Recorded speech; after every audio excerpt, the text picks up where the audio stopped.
আসসালামু আলাইকুম বন্ধুরা, তোমরা কেমন আছো? আশা করি ভালো আছো। তো আজকে সৌদি আরবে কুরবানি ঈদ, তাই সকল হিন্দু মুসলিম ধর্মবর্ণ নির্বিশেষে সকল বন্ধুকে জানাই পবিত্র ঈদুল আজহা মুবারক ও সকল ভারতবাসী ও সকল বিশ্ববাসীকে জানাই অনেক অনেক শুভেচ্ছা ও ভালোবাসা। তো কুরবানি ঈদ আমাদের সৌদি আরবে পালন করা হলো আজকে। তো কুরবানি ঈদ মানে কি? কুরবানি ঈদ মানে হচ্ছে আল্লাহর রাস্তায় ছাগল হোক, গরু হোক, উট হোক, দুম্বা হোক, আল্লাহর রাস্তায় এক নিয়তে কুরবানি দেওয়া হয়।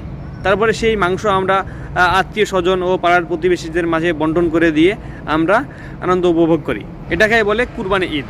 তো কথা হচ্ছে, আমি বেশ কয়েকদিন ধরে দেখছি যে কিছু কিছু ফেসবুক ইউজার আছে, তারা গরু হোক ছাগল হোক কিনে পোস্ট করে দিচ্ছে, দেখো আমার এলাকায় এই সেরা গরু, আমার এলাকায় এটা সব থেকে বড় ছাগল, আমার এলাকায় এটা সব থেকে বড় গরু, কেউ আবার লিখছে আমার এলাকায় এটা সব থেকে বড় উট। এইভাবে ভাই পোস্ট করছে। আমি তাদেরকে বলছি, ভাই তোমরা লোককে দেখানোর জন্য কোরবানি দিচ্ছ না আল্লাহকে রাজি খুশি করার জন্য দিচ্ছ? আমি তো ভেবে পাচ্ছি না। আমার তো মনে হচ্ছে লোককে দেখানোর জন্য কোরবানি দিচ্ছ। আর যদি আল্লাহকে রাজি খুশি করার জন্য কোরবানি দিয়ে থাকো, তাহলে কেন এইসব ভিডিও পোস্ট করে লোককে দেখানোর কোনো তো নিয়ম নেই। তুমি যদি কোরবানি দিয়ে থাকো আল্লাহকে রাজি খুশি করার জন্য, তো সে তো দেখছে তুমি কি দিচ্ছ, ছাগল দিচ্ছ না গরু দিচ্ছ না উট দিচ্ছ, কত বড় দিচ্ছ, কত টাকা দামে দিচ্ছ, তারা তো দেখছে। আল্লাহ তো দেখছে, যে দেখা সে দেখছে, যার নামে দিচ্ছ সে তো দেখছে। তাহলে ফেসবুকে পোস্ট করে বন্ধুদেরকে দেখানো খুবই প্রয়োজন। আর যদি এরকম করে থাকো তাহলে তো তোমার নিয়ত ভঙ্গ হয়ে যাবে। এটা তো সুন্নত হচ্ছে না, এটা সুন্নতের মধ্যে পড়ছে না। যদি সুন্নত তরিকায় যদি কোরবানি দাও, তাহলে এইসব ভিডিও পোস্ট করে এটা তুমি সুন্নতকে হারাম করে দিচ্ছ। তো তোমরা কি ভাবছো যে আমি বড় গরু কিনেছি, আমার টাকা অনেক খরচা হয়েছে, আমি সেই গরুর ভিডিও বানাবো, ভিডিও বানিয়ে ফেসবুকে পোস্ট করবো, তারপর সেই টাকা আবার ইনকাম করে নেবো, এটাই তো চাইছো? যদি এরকম মনে ভেবে থাকো তাহলে তোমার কোরবানি দেওয়া হচ্ছে না, সুন্নতের মধ্যে পড়ছে না।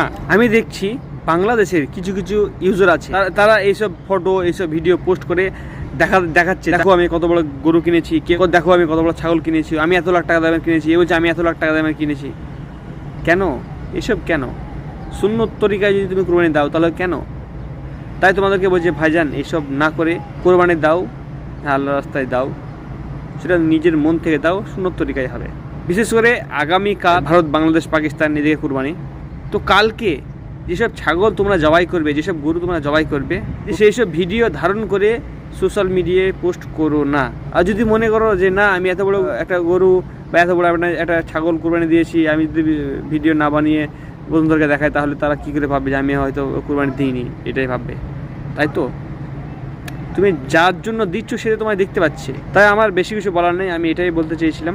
সকল বন্ধুদেরকে আবারও বলছি, অনুরোধ করে বলছি, এসব ভিডিও পোস্ট করো না। তো যাই হোক, আমি বেশি কিছু বলবো না। তোমাদেরকে অনেক অনেক শুভেচ্ছা ও ভালোবাসা রইল। তাহলে চলো আজকে ভিডিও এই পর্যন্ত। ততক্ষণের জন্য টাটা, বাই বাই, খুদা হাফেজ।